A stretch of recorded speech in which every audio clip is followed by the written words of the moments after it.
ఓం శ్రీ లక్ష్మీనారాయణాభ్యో నమః ఉమామహేశ్వరాభ్యో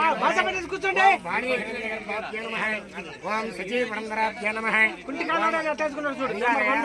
మీరందరూ కల్లోళ్ళేనా? కల్లోళ్ళు కాకపోతే ఎందుకు చేస్తారు? ఓం శ్రీ లక్ష్మీనారాయణాభ్యో ఓం గాడి హిరణ్యగర్భాభ్యో నమః ఓం అరుంధతి విశిష్టాభ్యో నమః ఓం శ్రీ సీతారామాభ్యో నమః ఓం మయూరేయాభ్యో నమః ఓం కృష్ణదేవతాభ్యో నమః ఓం గృహదేవతాభ్యో నమః ఓం గ్రామదేవతాభ్యో నమః ఓం ఆచార్యదేవతాభ్యో నమః ఓం మాతాపితృభ్యో నమః సర్వేభ్యో దేవేభ్యో బ్రాహ్మణేభ్యో మహాజనేభ్యో నమో నమః.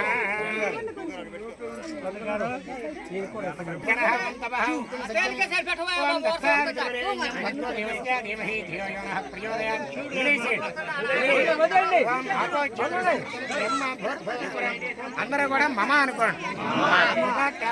ద్వారా శ్రీ పరమేశ్వర శ్రీ పరమేశ్వర ప్రీత్యర్థం శుభాభ్యాం శుభే శోభనే అద్యుదే ముహూర్తే శ్రీ మహావిష్ణురాజ్ఞేయ ప్రవర్తమానస్య అద్య బ్రహ్మణః ద్వితీయ పరార్ధే శ్వేతవరాహ కల్పే వైవస్వనాంతరే కలియుగే ప్రథమపాదే జంబుద్వీపే భరతవర్షే भरतखंडे मेरु दक्षिण दिग्भागे श्रीशैलस्य ईशान्य प्रदेशे कृष्णा गोदावरी मध्य प्रदेशे समुद्र सन्निध अस्मिन् वर्तमान विवाहप्रमाणेन श्री विरोधिनाम संवत्सरे उत्तरायणे वसंत ऋतौ वैशाख मासे कृष्णपक्षे तृतीयायां वासरः वासरस्तौ स्थिरवासरेक्तायां शुभनक्षत्रे शुभयोगे शुभकरणे एवं गुणविशेषविशिष्टायां शुभयोगे श्रीमान् श्रीमतः क्षत्रिय वैश्य శూద్రాణ 24 కులాలు ఉన్నాయి.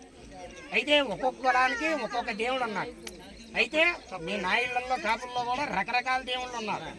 అయితే తల్లివారి దేవుడు అమ్మవారు, మీరు ఇలవేలుపు మీరు అమ్మవారిని సత్యమ్మ తల్లిని పూజించుకుంటున్నారు.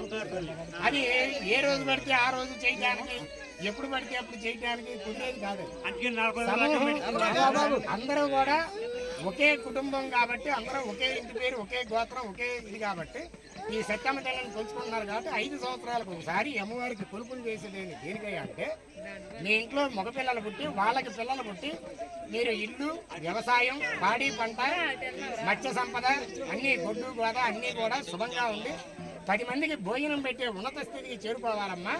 ప్రతి 5 సంవత్సరాలకు ఒకసారి నీకు కొలుపులు కోసి 10 మందికి భోజనం పెడతామని చెప్పిన ఆ కాలంలో మీ తాతగారికి ముత్తాతల గారి కాలంలో మొదలుపెట్టారు. ఇవన్నీ వాళ్ళ ఆచారాలు అవన్నీ ఒక్కొక్కటి ఇవాళ మీరు ఇవన్నీ కూడా చేసుకుంటూ వస్తున్నారు.